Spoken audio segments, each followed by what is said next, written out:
Mail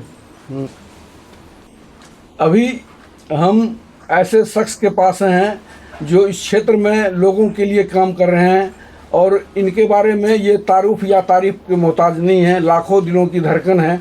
Kundan बाबू हैं और ये सामाजिक कार्यकर्ता इतने हैं जो आज अगर हमें मिल रहा है इनपुट सरकार की तरफ से, किसानों को करोड़ों की क्षति हुई है, तो इनका हम कृपा समझते हैं।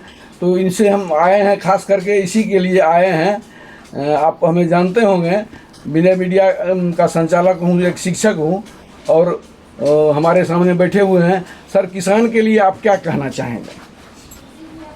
किसान के लिए हम यही कहना चाहेंगे कि अभी जो उनकी बहुत बड़ी समस्या थी, आंधी तूफान में जो उनका खड़ा गेहूँ नीचे गिर गया था, जहाँ पर अब कंबाइन चलना भी मुश्किल है और 10 किलो और 12 किलो के हिसाब से मज़दूर मिल रहा है एक कट्ठा काटने का। बहुत बड़ी समस्या आ गई है।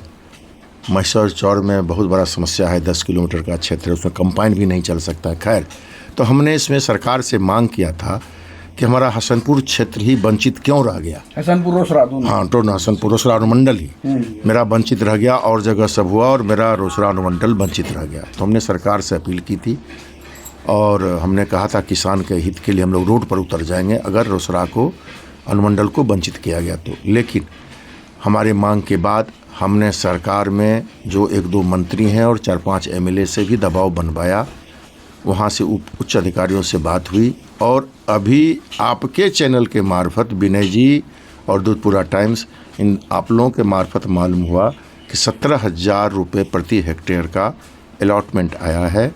तो किसानों से मेरा ये अपील है कि आप लोग अपने अपने ज़मीन का ऑनलाइन कर लें, रजिस्ट्रेशन कर लें, अप्लाई कर लें, ऑनलाइन कर लें और जिनके बाबा दादा के नाम से ज़मीन है वो अपना वंशावली देते हुए ऑनलाइन कर लें ताकि आपको सही समय पर पैसा मिल जाए और पुनः आप खेती कर सकें। और दूसरा अपील ये है किसान भाइयों से, बड़े सीधे भोले भाई होते हैं, दिन रात ये खटते हैं, बिचौलिया से सावधान रहिएगा, जिसको दलाल बोलते हैं, उस बिचौलिया से सावधान रहिएगा, इधर उधर पैसा हो जाएगा। आप ऑनलाइन किसी से करवा लीजिए, अपने नहीं आता है तो करवा लीजिए, आपको पैसा अपने अकाउंट में आ जाएगा। आप ऑनलाइन जो करिएगा उसमें अपना नाम और अकाउंट नंबर भी डाल दीजिएगा।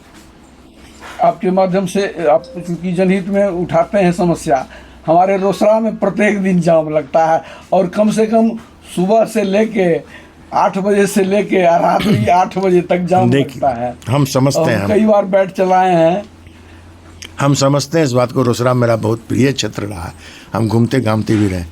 देखिए, वहाँ पर जो हमारा व्यवसायिक समाज है उनका ही अतिक्रमण बहुत ज़्यादा है, तो वो लोग अपने व्यवस्था से रुकवा लेते हैं। लेकिन रोसड़ा में अगर बाईपास बन जाए तो समस्या को समाधान हो, कुछ अगल बगल से छटनी हो जाए और फल वालों को, सब्जी वालों को एक नियत स्थान 2 जगह पूर्व पश्चिम कर दिया जाए, जिससे मुख्य मार्केट में जो रास्ता का तनाव होता है वो कम हो जाएगा। जिस दिन SDO साहब, DM साहब के आदेश से अतिक्रमण हटेगा और सब्जी और फल वाले का, छोटे जो इस टाइप के व्यापारी हैं, उनको नियत स्थान पूर्व पश्चिम या मध्य में जहाँ करना है 3 जगह बांट दें, 2 जगह बांट दें और बाईपास का निर्माण हो।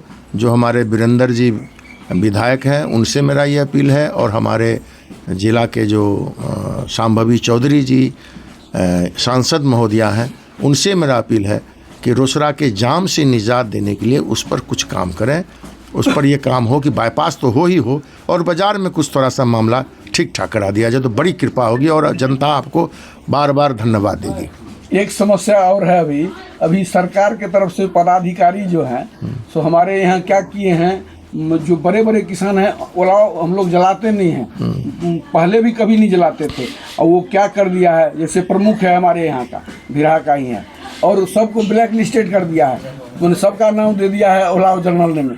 95% किसान का नाम ओलाव जलाने, पुआल जलाने में। हाँ। नहीं, हम लोगों को तो पता नहीं है कि मेरा किसान कोई पुआल जलाता है। पुआल का कुट्टी बनता है और जब भूसा का अभाव हो जाता है तो मजबूरी में किसान पुआल पसंद नहीं करता है, गाय भैंस, उसको खिलाया जाता है। यहाँ जलाने वाले की प्रथा नहीं है। अगर है तो कोई आपस में कोई गुनाह भाग हुआ होगा तो सरकार इस पर थोड़ा ध्यान दे। DM महोदय से प्रार्थना है कि ऐसे किसानों को जो इसको ब्लैक लिस्टेड कर दिया जाएगा, प्लीज़। हर गांव में सर है इस तरह की बात। ऐसा नहीं होना चाहिए। और आप सेमिनार लगवावें, आपके जो एडीएम लेवल के लोग, उससे नीचे सीईओ हों, कर्मचारी हों, खेती से जुड़े हुए कृषि पदाधिकारी को आप पंचायत स्तर पर भेजें, सेमिनार लगवावें, वो लोग समझ जाएंगे, नहीं जलाएंगे। अगर कुछ जलाए भी होंगे तो नहीं जलाएंगे। और अब तो ऐसा विभाग फैक्ट्री बन रहा है जिसमें आपके पुआल का खरीदारी हो जाएगा। हरियाणा साइड, दिल्ली साइड में बहुत जगह बन रहा है। उम्मीद है कि बिहार में भी ऐसी जब फैक्ट्रियाँ लगनी शुरू हो जाएगी जिसका पुआल का खपत होगा। अब देखिए, पुआल का हम आपके चैनल से बता दें कि यहाँ के लोग नहीं जानते हैं कि जैसे एनटीपीसी है, ऊर्जा वाला क्षेत्र, उसमें भारत सरकार का है कि 8% जो जलावन लेना है, बायो जलावन लेना है, ठीक है। तो 8% पूरे इंडिया में भारत सरकार का ऑर्डर हो गया। अब बिहार में जितना है, और किसान सतर्क हो जाएंगे तो थोड़ा सा वेस्टेज चीज़ है, वो फैक्ट्री छोटा सा लगा लेंगे तो वेस्टेज चीज़ जो है उसमें 1 किलो का वो पैकेज बनाते हैं और दब के इतना हो जाता है वो, और वो करीब 5 रुपये कुछ पैसे किलो रेट होता है, 4.5 से 5.5 का रेट होता है, और किसान को 1.5 रुपया से 2.25 रुपया बनाने में लगता है। तो इसका खरीदार है, आप ना फैक्ट्री लगावें, जहाँ है पता करें और उसको जाकर आप सप्लाई कर दें, यहीं से उठा के ले जाएगा वो, क्योंकि ये वेस्टेज का ही बनता है। 8% में सप्लाई पूरा नहीं हो पा रहा है ऊर्जा क्षेत्र में, जिससे बिजली बनती है। तो ये किसानों को सोचना होगा, थोड़ा कंप्यूटर पर देखना होगा, सोशल मीडिया में देखना होगा कि कहाँ पर ऐसा चीज़ है जहाँ पुआल को एडजस्ट किया जाए। बहुत छोटे छोटे मोलाइसिस है, ऊख का जो सिट्ठी होता है उसको बगास बोलते हैं, वो है। ये सब मिला जुला के बनता है, पुआल का बनता है। ये सब मिला करके उसका एक रॉ मटेरियल को तैयार करके बनता है। एनटीपीसी जो है उसमें जलावन के लिए बायो जलावन बनता है। कि हम लोग जो है सो पुआल है या क्या कहते हैं, गेहूं का लारी बिक जाता है। यहाँ देखिए, किसान तो जो लेते होंगे वो भूसा बनाते हैं, हाँ। भूसा बना के बेचते हैं। और हम कहते हैं कि अगर जो बड़े किसान हैं, अगर वो एक बार ऊपर बात कर लें किसी ऐसे जगह से, एक का तो मुझे पता है, हरियाणा वाले जो अभी पतरातू में आए थे, वो भी लगाना चाहते हैं संयंत्र, तो हमारी उनसे बातचीत हुई है। तो अब देखते हैं, अगर वो लोग यहाँ बिहार में आ जाते हैं तो बिहार वासियों को बहुत फ़ायदा होगा, क्योंकि पुआल इधर उधर फेंकने की समस्या समाप्त हो जाएगी और सीधे वो लोग खरीद लेंगे। आप तो हम लोगों का आवाज़ यहाँ उठाते हैं, करते रहेंगे, हरदम उठाते रहेंगे। अभी जो रुक जाइए, किसान गेहूं चना खाने पर भी बस